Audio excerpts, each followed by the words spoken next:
All right, guys, we're live. On the Roundtable web. discussion here. I'll have you guys go around the table, just introduce yourself, who you're with, and then we'll start from there. You first. Jim Elgin, Pleasant Grove High School.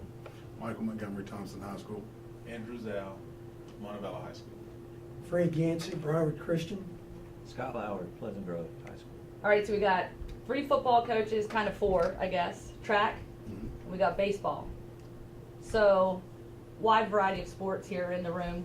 A little expertise in those sports.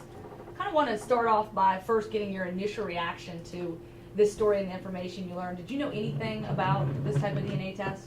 No, not anything other than what you'd kind of explained when we spoke briefly, and then, you know, you really kind of left the mask on it, so you really didn't know what to expect.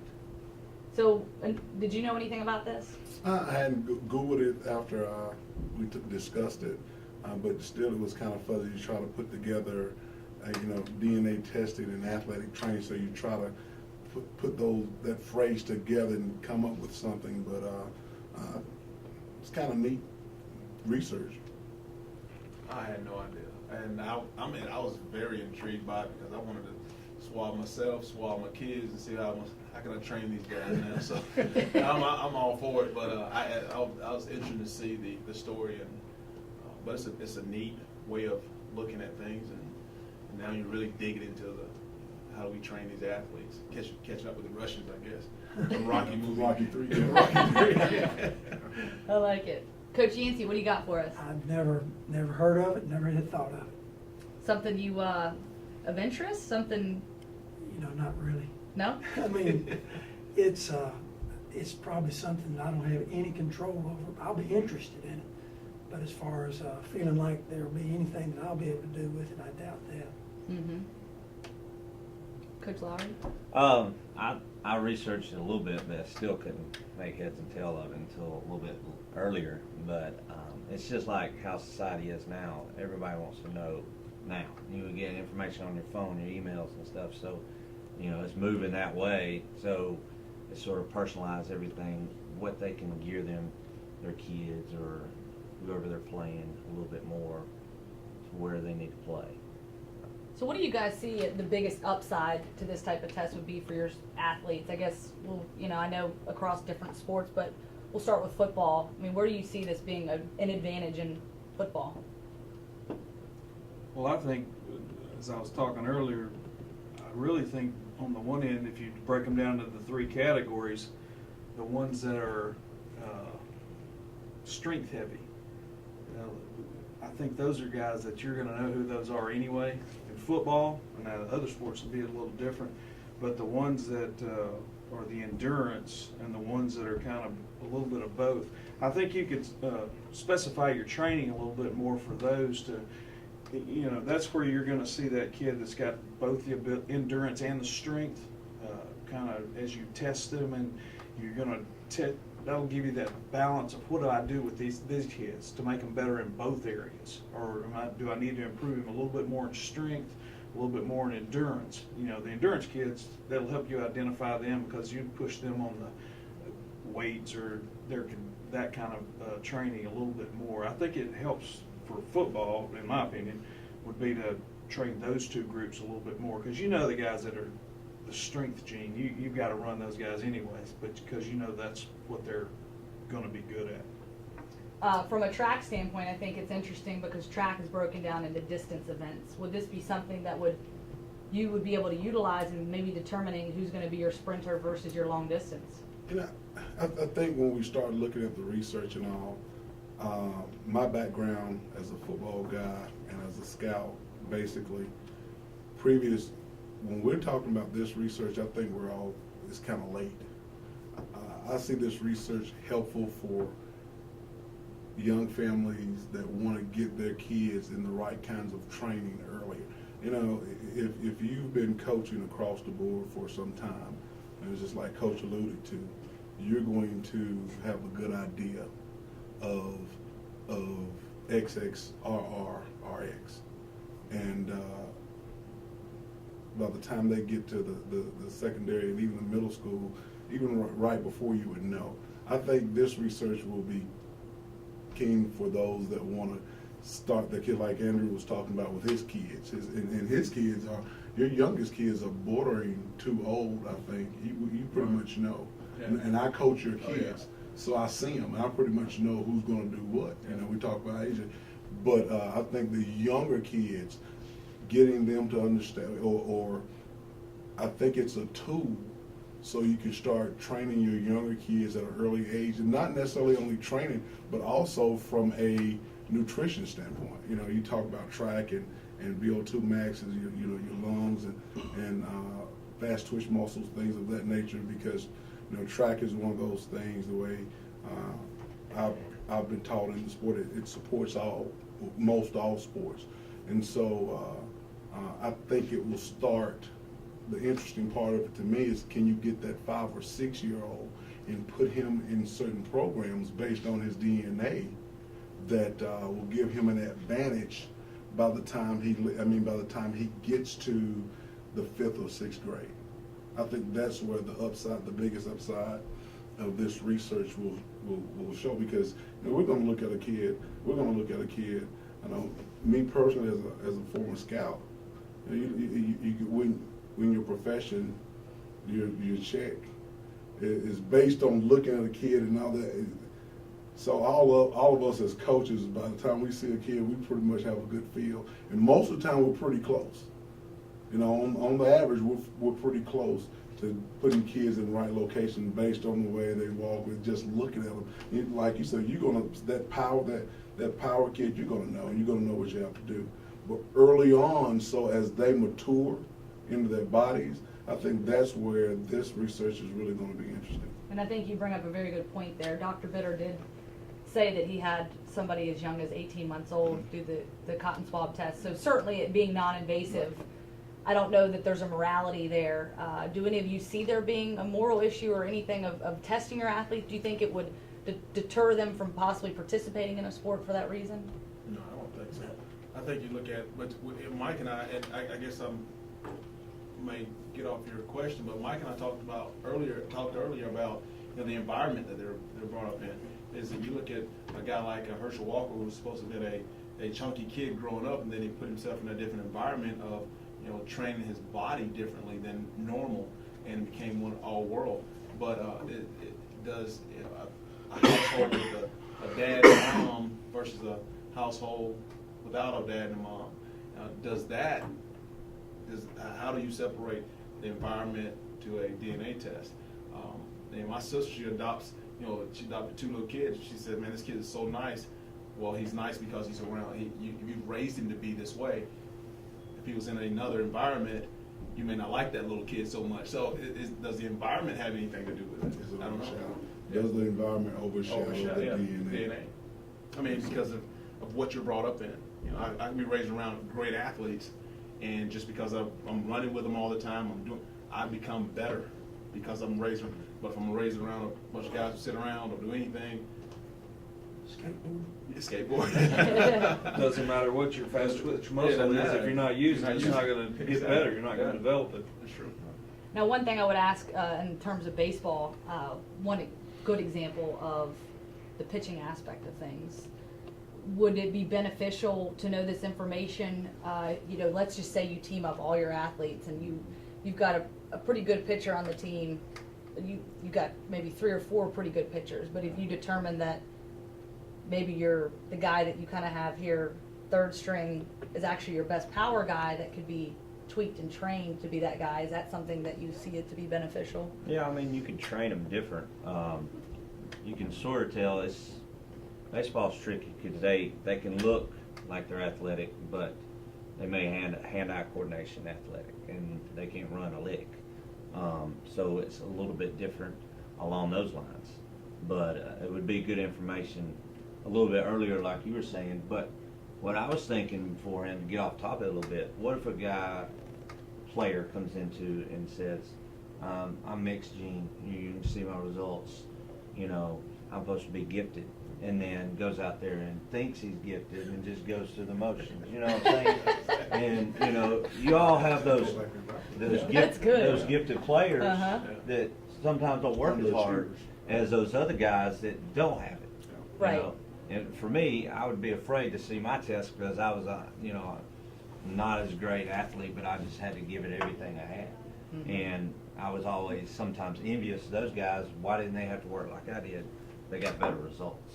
Right. So that's one aspect that I thought of, is they're one of those mixed guys. They're gonna, I don't have to worry. I'm special. I've got both these genes. Those Uh-huh. gifted To make guys them get lazy. you fired. Yeah. Make them lazy. And that's what Yeah. first came to my mind. Hey, they're, you know, if they get that and their parents are gonna be, you know, the parents might be indifferent. They may, hey, you're gifted. You get out there, and then they're gonna push them away and say, I don't really want to do it because you think I'm special, and you know. But does that go back to environment? Right. The influence. Yeah. But the influence of knowing that also. Yeah. Right, exactly, yeah, there you go. Well, and I think that's where all these common variants come in. There's so many different variants, as you know, Dr. Connor was expressing, and kind of what I brought up there as a gymnast. I mean, I'm 5'9". Not that this test determines how tall you're going to be, Yeah. but growing up, I never started weight training as a gymnast until I got to college. So for me, my weight training in gymnastics, a lot of your training throughout your earlier times in club level gymnastics is resistance training. You're doing a lot of pull-ups, push-ups, jump. I mean, you're doing everything under the sun, but it's more endurance based, not a lot of weight training based. But gymnastics is a power sport. You know, fast twitch, you're sprinting dead on for 2 minutes, and you got to have those quick bursts. And you know, I think for me that was probably an area. I was considered skinny fat when I got to college. Imagine being told that. What? Skinny fat. So I get told that, but we've got, you know, at Rutgers, people that are paid to specifically Yep. tweak your regimen exactly how it needs to be. You know, my coaches in gymnastics trained us based on the knowledge they had in gymnastics specifically. And so I think that was enlightening, because when I did get to college, I started on the protein diet. I didn't know anything about protein. I ate SpaghettiOs like it was going out of style, you know, in high school. I know, I still eat SpaghettiOs. Do you train your athletes earlier?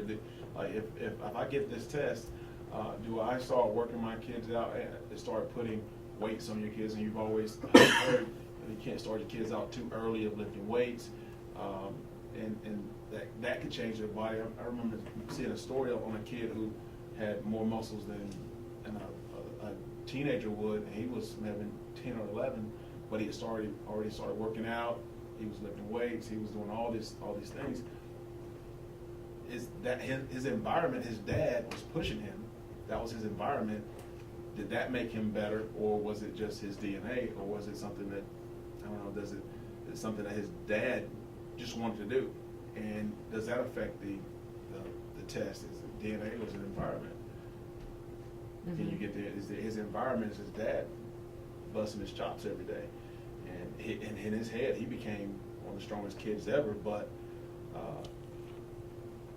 it goes back, like I said before, environment. You know, his environment is his dad, and working hard. He's always working hard. He knows how to work. That kid who may not be pushed could have that, but he doesn't work hard. Mm-hmm. Now I'd pose this question real quick. The way the test is set up now, you log on, you get the test, it goes direct to the consumer, so the person that signs up for it. If you're under the age of 18, you have to have parental consent. Over the age of 18, obviously not. But that information, the patient or the athlete being tested can give you guys that information. They can hand it to you. They can say, hey, coach, here's what it is. But if, of course, with different HIPAA laws and things like that, but if it came down to it being easier to say, okay, we're going to get all of our athletes tested in one go around, everybody does it, and this is where technology, I imagine, is heading, would that make it more enticing if you could actually have the ability to test everybody and sort of place them in a certain category, I guess? You know, if the ease of doing it Well, was will it there. be easy? Because now you have to train every athlete different, I guess. Mhm. I don't know. Would You'd have to, well, I train mean, them to differently? optimally go with the program of what Yeah. each individual DNA Yeah. says, now you got 60 kids that you're working out. Well, he's like, no, coach, I'm an endurance guy. Right. You know, I don't, Yeah. I don't do that Yeah. stuff. I'm a strength guy right here. I need to, you know, That running, I don't no. need that. I got kids that want to run now. Right. Now, Coach Yancey, you said that this was something interesting to you, but something, you know, what are your thoughts? I mean, is this something that, you know, wouldn't really change how you would work your guys out? It wouldn't change in any way, because you've got to play with the kids you have in school, and you've got to motivate them to want to be athletes, and you've got to train them in a way that works and is fun. And to be honest, I can tell who ought to be playing what, because I work with them every day, not because I read a result. So this may be wonderful for some coaches, but for me, I'd like to see kids perform and let them compete against each other, and then make decisions based off of what I see, not what I read. So that'd just be me. It goes back to what you were saying earlier about if I see that I am this type of athlete, or my Right. parents see that I'm this type of athlete, now they're telling Coach Yancey, hey, Coach, you have to train my kid like this. Yeah. You know, I wouldn't do or that. Coach, Yeah. you know, I need to be trained like. So it goes back to, is he going to work hard? Right. Is he not going to work hard? Maybe sometimes the information is, And the is not competition. Too much. Yeah, too much. Too much information, and the expectations could be way out of whack. Yeah. Because building an athlete and building a team are not always the same Right. thing. Right. And That's- I'm in the business of trying to build teams, and sometimes I'm asking kids to sacrifice. Like if I have 2 or 3 pretty good quarterbacks, they can't all play that, but they can help our team by playing another position possibly. Or, you know, we have kids out at Briarwood that love to play defensive line, and but they don't really want to play offensive line until we get them over there and talk to them about the need for the team. Well, then that helps. They want to help the team, and they'll play offensive line there. But if I just left them to do what they want to do, their choice would be this or that. So to me, coaching is so much more personal and involved that just a test result telling me what their potential is doesn't mean much. I've got to see results. I was gonna say, our point earlier, you were talking about your 200-pound offensive lineman. Yeah. How are you gonna get that kid to play offensive line when he walks in and says, Coach, here's my test, I'm not an offensive lineman? That's right. Yeah. I think too, you know, in the team sport, you're sitting back, feasibility, Yeah. again, you're talking building the team, it's not feasible, and the test isn't feasible for team sports, I don't think. It sounds there's like too it's many- something for an Olympic. Or could it be the track? I mean, Olympic athlete. you're a track guy, you're a football guy too, but I same think- thing. A seasoned coach is gonna trust recent history. And what he And sees. what he sees over the course of the time since he's been there, because you know, you're talking about profession, you know, and now track gets really into, you know, my college track coach was really, and I could never do what he did in terms of measuring volume of air in the lungs and Yeah. all that stuff. But you adapt based on what you see, yet and still on a day-to-day basis. Because when you go out there and your job, you know, your job, your profession is to create winners and young, successful people, you know, you're going to look at how they respond to you and to the workload and to the competition via their recent history. Yeah. And that's how you're going to build their future based on their history. Not the drool from No, you know, again, and that's why I think, you know, younger, you know, I think somebody's going to try to exploit it. I think it's going to be, you know, Coach Yancey said it, right when we first started. It's still going to go back down to the money, and somebody's going to put a spin on it. Either a consumer is going to say my kid is better because of this test, because we've given him or there's going to be an area of the country, if you will, that might try to start that and start, you know, a class of upcoming kids from that. But And I think the age group thing Yeah. does play a big factor. Yeah. I think the earlier, and like you said, maybe not so much a team thing, but an individual right. that can help a kid start earlier. And I think the smaller, as you were talking about, as you're going to go forward, and then will you do it individually for each athlete? I think the smaller the team setting, like you were saying, it may come down to the individual. In a team sport like football, when there's so many members, you don't have time to individualize everyone's training regimen. But as the team unit gets smaller, I mean, how many people were on your gymnastics team? Competitively, you have 6 people on each event. Oh, so you have it's a 6. Small amount. So as you go each day, they can individualize your workouts that is going to optimally benefit what they saw from that test, Mhm. as opposed to the 60 of us or the 80 of us or the 100 of us. You can't do that. You can't put that workload on someone to do that many people, and then you just don't have the time or the resources. So as the smaller unit goes, that might be, you know, where you can gain an advantage from using some of that. Or somebody, like you were saying, young, like my daughter's 2, what's she gonna do, you know, and what she's geared for. I know she's not gonna be a basketball star, because I'm 5'8", my wife's 5 foot, so she's not gonna be anything like that. But what twitch muscles she's gonna be towards, and I think that would be beneficial, like 3, 4, instead of, you know, having to spend all this money on this and try this. So do you think that's something you'd be interested in doing with your daughter down the road? Maybe, but I would be afraid to know, because there's certain things I want her to try. You know, I'd like for her to try softball because I play baseball.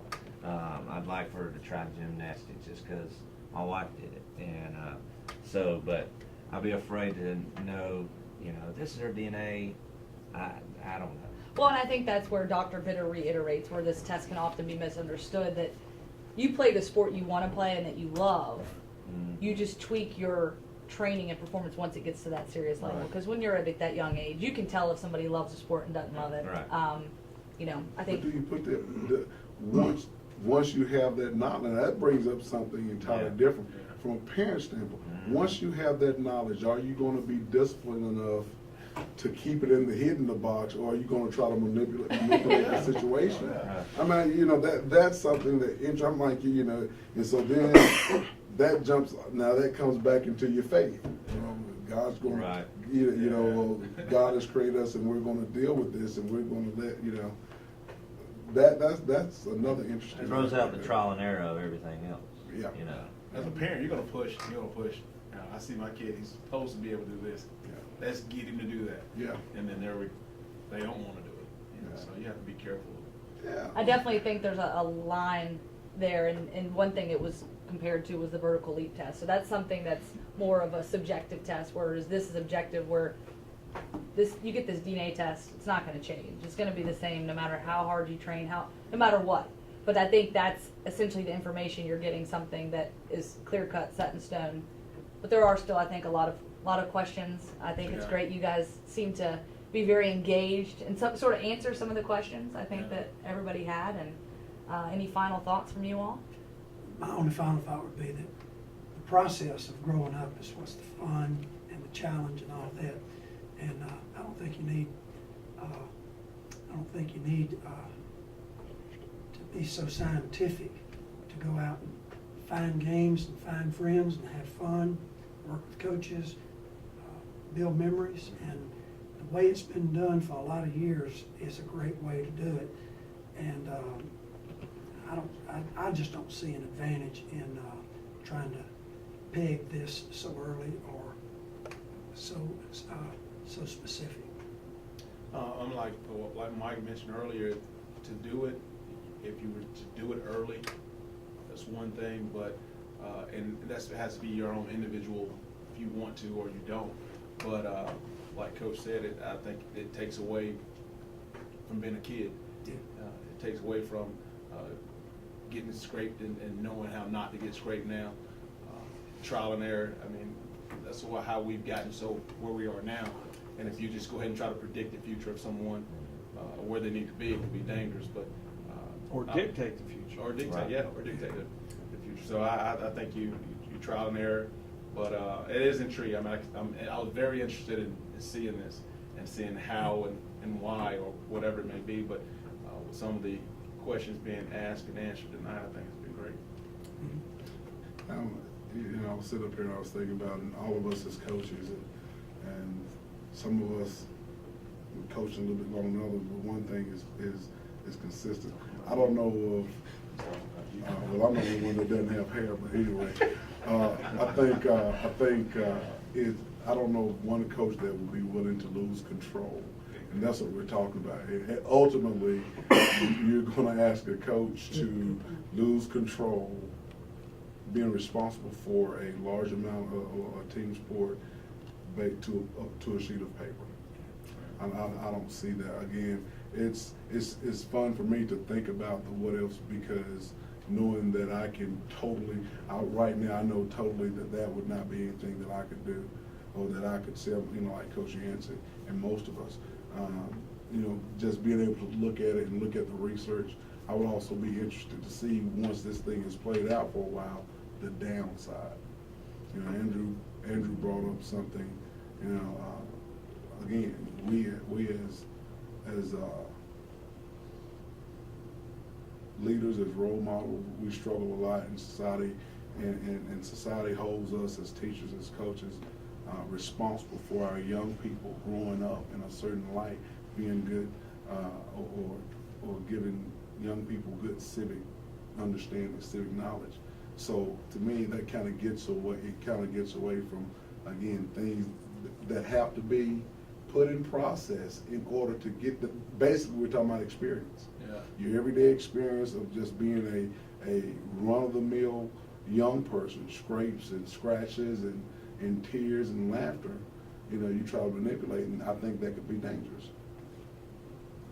The name that comes to my mind through all of this is Todd Marinovich.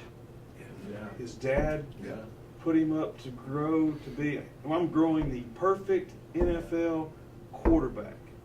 And now you're going to give parents like that the information to say, he is the perfect quarterback. Right. This is how we train him. And then when Marinovich got out from underneath his dad's thumb, what happened?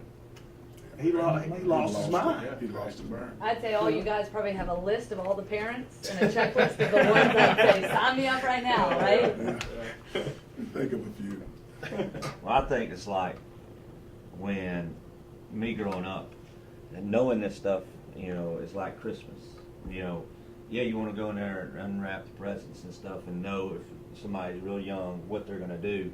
But the best part of it for me was up till then, building up to then, and going through life experience and knowing I went through basketball and succeeded until I got junior high and I didn't grow anymore and stuff along those lines and see what I could do. And I think people miss that out if they're getting this information so much. It's great information, great science, but sometimes it's over our head that, you know, you're missing the point of them training and doing what they're supposed to and learning their experiences that they wouldn't get if they, you know, if they're the mixed gene and, you know, they didn't succeed at some things. And, you know, instead of putting them in something they're always going to excel in, you know, that way they have, you know, They to learn don't through, fail. they learn through failure. They got to have, you know, or they're not going to be able to be an miss out on athlete the in the critical first place. thinking. You miss out on the critical thinking. It might eliminate a kid from getting the experience of being a good teammate. Right. Not a great athlete, but being a good teammate. And he may not ever get that far because he's been discouraged, because he read the report card too, and it wasn't too hot. Yeah. Well, guys, this has really been great. We really appreciate your time. A lot of great insight here, and obviously expertise from guys that have been in the business and the world of sports for a long time. And again, thank you for your time. And